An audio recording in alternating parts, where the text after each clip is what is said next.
जय हिंद दोस्तों। आज हम जानते हैं कि एजुकेशन से रिलेटेड जितने भी न्यूज डेली बाई डेली आ रही हैं उन सभी न्यूज को मैं ईएनए के नाम पे मैं रिलीज कर रहा हूँ। मतलब कि बताऊंगा हर दिन 10 न्यूज रहेगी एजुकेशन से रिलेटेड। जो जो जैसे मान लीजिए कि स्कॉलरशिप कौन सी आ रही है और क्या क्या सीबीएसई बोर्ड में क्या क्या चेंजेस हुआ है, आईसीएसई बोर्ड में चेंजेस क्या, स्टेट बोर्ड में क्या क्या चेंजेस हुआ है और इसी के साथ कौन सी वैकेंसी आ रही है और कौन सी कॉलेज में एडमिशन मिल रहा है और कौन सी कॉलेज की फीस कितने, इन सभी से रिलेटेड हम एक ईएनए नाम का एक प्रोग्राम चला रहे हैं अपने चैनल पे, जो कि ईएनए का नाम है एजुकेशन न्यूज एनालिसिस, है ना। तो इसमें टोटल 10 न्यूज रहेंगी, है ना। हो सकता है कुछ आगे पीछे कम या ज्यादा हो जाए जो जैसी न्यूज है। तो सबसे पहले हम देखते हैं CBSE introduce new skill subject for class 9th and 11th के लिए। मतलब कि क्या हुआ कि जो सीबीएसई जो बोर्ड है उसने क्या किया है, एक 9th और 11th क्लास के बच्चों के लिए नया एक स्किल सब्जेक्ट लॉन्च किया है। वो क्या है, अभी जो करंट स्किल सब्जेक्ट है 9th और 10th क्लास वालों के 22 सब्जेक्ट है। कितने हैं? 22 सब्जेक्ट है। और 11th और 12th क्लास के लिए 43 स्किल सब्जेक्ट है। वो जो कॉमन सब्जेक्ट चल रहे हैं वो अलग मैटर, फिजिक्स केमिस्ट्री मैथ वाले ये सब अलग है, ये स्किल सब्जेक्ट है ना। 9th और 10th वालों के लिए 22 है और 11th और 12th वालों के लिए 43 है। अब इसी के साथ इसमें new skill subject introduce by CBSE, मतलब सीबीएसई ने इंट्रोड्यूस किया है तो न्यू स्किल सब्जेक्ट किसके लिए? 9th क्लास के बच्चों के लिए। फर्स्ट क्या है, डिजाइन थिंकिंग एंड इनोवेशन। मतलब ये समझिए कि आपको गेम की डिजाइनिंग करना है, किसी और चीज की डिजाइनिंग करना है, इन नई नई चीज इन्वेंशन करना है, इन सब चीजों के लिए एक स्किल सब्जेक्ट का वो किया है, इंट्रोड्यूस किया है। और दूसरा क्या है, फाउंडेशन स्किल फॉर साइंस, एक सब्जेक्ट ये है। और किस कोर्स में है?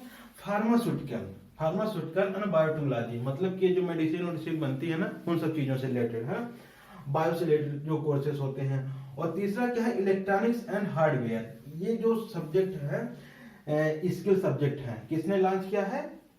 सीबीएसई ने 9th क्लास के बच्चों के लिए। अब इसी के साथ 11th क्लास के बच्चों के लिए जो स्किल सब्जेक्ट लॉन्च हुआ है वो है design thinking and innovation. First जो है जो 9th क्लास वालों के लिए, वही 11th क्लास वालों के लिए है। इसके बाद जो सेकंड है फिजिकल एक्टिविटी एंड ट्रेनर, मतलब जो योगा वाले होते हैं, है ना। अब इसके बाद थर्ड पे है लैंड ट्रांसफॉर्मेशन एसोसिएट, है ना, लैंड ट्रांसफॉर्मेशन एसोसिएट हो गए। और जो चौथा जो हो गया इलेक्ट्रॉनिक्स एंड हार्डवेयर हो गए। ये 4 सब्जेक्ट किसने लॉन्च किया है? सीबीएसई ने लॉन्च किया। 11th क्लास वालों के लिए स्किल सब्जेक्ट है। इसके अलावा भी 9th और 10th क्लास के लिए कितने हैं? 22 हैं और 11th और 12th क्लास के लिए 43 हैं। अब सेकंड पे क्या है, GUJCET, मतलब गुजरात कॉमन एंट्रेंस टेस्ट, है ना। गुजरात कॉमन एंट्रेंस टेस्ट 2023 का रजिस्ट्रेशन क्या हो गया? ओपन हो गया है। ये जो टेस्ट है वो क्या है? स्टेट लेवल का एग्जाम है। किसका? स्टेट लेवल का एग्जाम है। मतलब कि अगर आपको गुजरात के किसी भी यूनिवर्सिटी में जो स्टेट लेवल की यूनिवर्सिटी है, कोई भी प्रोग्राम करना हो, मतलब कि मेडिकल से रिलेटेड, फार्मेसी से रिलेटेड और आपको इंजीनियरिंग से रिलेटेड कोई भी कोर्स करना हो तो आपको ये एंट्रेंस एग्जाम देना पड़ेगा, है ना। ये सिर्फ गुजरात बस में लागू होगा, है ना।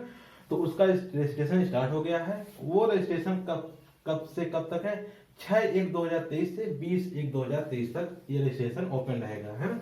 अब इसी के साथ साथ यूजीसी नेट, है, यूजीसी नेट 2022 और 23 का जो उसमें एज लिमिट की दिक्कत थी, जीआरएफ जूनियर रिसर्च फेलोशिप, है ना, जीआरएफ के लिए एज लिमिट 2 महीने बढ़ा दी गई है ना। मतलब क्या, जीआरएफ मैक्सिमम एज क्या है? 30 वर्ष है ना। अब ये कब तक गिनी जाएगी? 1/12/2022 तक आपकी मैक्सिमम एज 30 साल होनी चाहिए, है ना, तभी आप जीआरएफ का फॉर्म भर सकते हैं। और जीआरएफ के फॉर्म भरने के लिए उसकी जो लास्ट डेट है 17/1/2023 है। कब है? 17/1/2023 है ना। अब इसी के साथ जो अग्निवीर वाले जो बच्चे हैं उनका एग्जाम डेट, सिटी इंफॉर्मेशन, मतलब कि एडमिट कार्ड जारी हो चुका है ना। तो वो उनका जो एग्जाम होगा 18 से 24 फरवरी के बीच में होगा, 18 से लेकर 24 फरवरी तक के बीच में इनका एग्जाम होगा। और जो अग्निवीर वाले हैं वो अपना एडमिट कार्ड है ना, उसी में पूरा इंफॉर्मेशन रहेगी। तो अग्निपथ वायु कैडेट.in में जाके, अग्निपथ वायु कैडेट.in में जाके आप क्या कर सकते हैं, अग्निवीर वायुसेना का एडमिट कार्ड डाउनलोड कर सकते हैं। तो अब आइए देखते हैं। अब देखिए, अब एमपीपीएससी की ओर से मेडिकल ऑफिसर पर निकली भर्ती है ना, जो Madhya Pradesh public service commission में मेडिकल ऑफिसर जिसको बोलते चिकित्सा अधिकारी, उसकी भर्ती निकली है।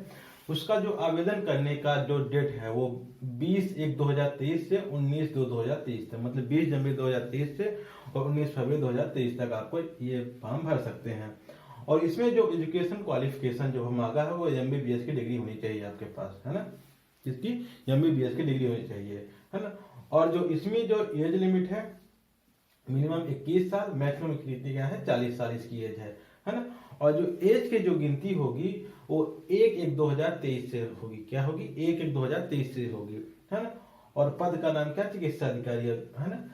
और जो इसमें टोटल कुल पद है, इसमें 1456 पद हैं। कितने हैं, 1456 पद हैं। और जो एमपीपीएससी एक और वैकेंसी निकाली, वो किसकी वैकेंसी है, प्रशासनिक सेवाओं के पदों पर, है ना। मतलब कि अगर आपको डिप्टी कलेक्टर, डिप्टी एसपी बनना है तो आपको क्या करना पड़ेगा, ये पेपर देना पड़ेगा, है ना। तो उसका जो आवेदन होगा 10/1/2023 से 9/2/2023 तक आप इसका फॉर्म भर सकते हैं। और इसमें जो एजुकेशन क्वालिफिकेशन है वो सिंपल ग्रेजुएशन, आप किसी भी सब्जेक्ट से, कोई भी सब्जेक्ट कोई भी डिग्री आप लिए हों वो आपके पास इस फॉर्म को अप्लाई कर सकते हैं। और जो इसमें जो एज लिमिट है वो एज लिमिट 21 साल से 40 साल के बीच में है, 21 साल से 40 साल। और जो आरक्षण वाले हैं उनको छूट मिलेगी इसमें, है ना।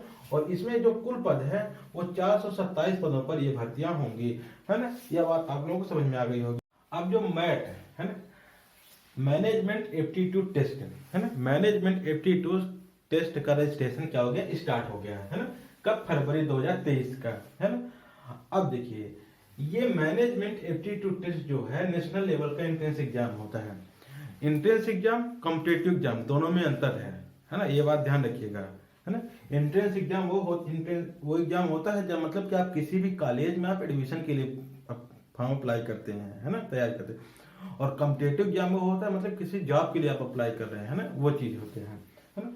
तो कंडक्टेड बाय, और इस मैच को कौन कंडक्ट कराता है, ऑल इंडिया मैनेजमेंट एसोसिएशन। कौन कंडक्ट कराता है, all India management association conduct कराता है।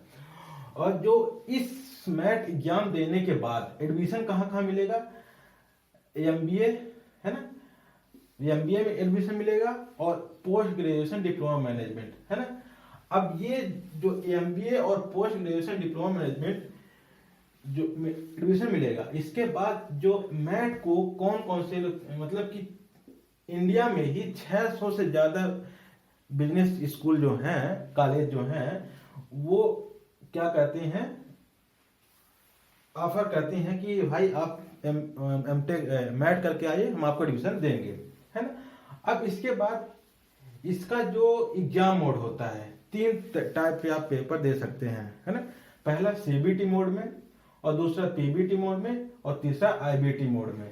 सीबीटी मोड मतलब क्या हो, कंप्यूटर बेस्ड टेस्ट, क्या हो गया, कंप्यूटर बेस्ड टेस्ट। और दूसरा क्या, पीबीटी मोड क्या हो गया, पेपर बेस्ड टेस्ट। और आईबीटी मतलब क्या होगा, इंटरनेट बेस्ड टेस्ट। अब कंप्यूटर बेस्ड टेस्ट मतलब ये हुआ कि जैसे मान लीजिए कि आपने फॉर्म अप्लाई किया तो आपको एक सेंटर मिल गया कि भाई IUN डिजिटल जोन कोई सेंटर मिल गया कि भाई आप वहां जाके आप पेपर दे सकते हैं, है ना।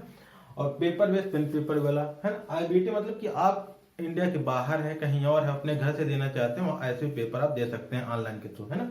ये हो गया।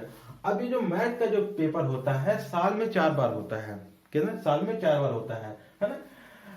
Math exam 4 time every year. कब, फरवरी में, मई में, सितंबर में, दिसंबर में। अब ये जो रजिस्ट्रेशन स्टार्ट हुआ फरवरी वाला स्टार्ट हुआ है ना। अब इसके बाद अब कब रजिस्ट्रेशन, मैथ रजिस्ट्रेशन डेट, है ना। जो बंदा 14 फरवरी तक क्या करेगा, रजिस्ट्रेशन कर लेगा, है ना, वो कब देगा? पीबीटी पेपर बेस्ड टेस्ट देने के लिए 14 फरवरी तक आपको आवेदन करना पड़ेगा। तो उसका पेपर कब होगा? 19 फरवरी 2023 को क्या हो जाएगा? इसका पेपर हो जाएगा, है ना। अब बात को समझिएगा। जो बंदा 21 फरवरी तक रजिस्ट्रेशन कर लेगा, वो CBT 1 कंप्यूटर बेस्ड टेस्ट जो होगा 1 देगा। वो कब देगा? 26 फरवरी को देगा, है ना। कंप्यूटर 1 CBT 1 और CBT 2 में कोई डिफरेंस नहीं है ना, मतलब जो छूट गए उनका मतलब। अब कुछ बंदों को और को देना क्या? CBT देना, मतलब कि 27 फरवरी तक आप अगर रजिस्ट्रेशन कर लेते हैं तो CBT 2 में आप क्या कर सकते हैं? आवेदन कर सकते हैं। वो कब क्या है? 4 मार्च तक आप इसका पेपर हो जाएगा। अब इसके बाद जो बंदा 8 फरवरी से लेकर 22 फरवरी तक बीच में क्या करेगा? रजिस्ट्रेशन करेगा, वो IBT बेस्ड पेपर देगा, है ना। उसका जो पेपर होगा 11 फरवरी को होगा, 12 फरवरी को होगा, 18 फरवरी को होगा और 19 फरवरी को होगा और 26 फरवरी को होगा। इतने पेपर होंगे, मतलब कि 5 डेट रहेगी जो 8 फरवरी से लेकर 22 फरवरी के बीच में रजिस्ट्रेशन करेगा IBT बेस पे। और जो इसकी जो एलिजिबिलिटी जो है, आप किसी भी सिंपल बेस में ग्रेजुएशन किए हो, आप उस ग्रेजुएशन में आप इस फॉर्म को अप्लाई कर सकते हैं। इसकी फीस मिनिमम मतलब कि 2000 लगभग है, क्या नाम, रजिस्ट्रेशन फीस।